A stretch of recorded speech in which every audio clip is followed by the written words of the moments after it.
தி Kerala story படத்திற்கு சிறந்த இயக்குனர் மற்றும் சிறந்த ஒளிப்பதிவுக்கான தேசிய விருது அறிவிக்கப்பட்டதற்கு கேரள முதலமைச்சர் பினராயி விஜயன் அதிருப்தி தெரிவித்துள்ளார். கேரளத்தின் நற்பதிப்புக்கு களங்கம் ஏற்படுத்தும் விதமாக தவறான தகவல்களை பரப்பி மத ரீதியான மோதல்களை ஏற்படுத்தும் ஒரு திரைப்படத்தை கௌரவிப்பதாக அவர் குற்றம் சாட்டியுள்ளார்.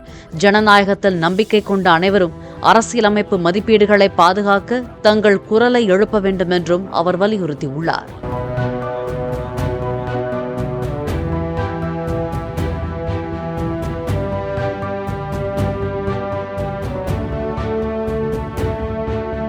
பிளே ஸ்டோர் மற்றும் ஆப் ஸ்டோரில் இருந்து பாலிமர் செயலியை QR கோடு மூலம் பதிவிறக்கம் செய்யுங்கள்.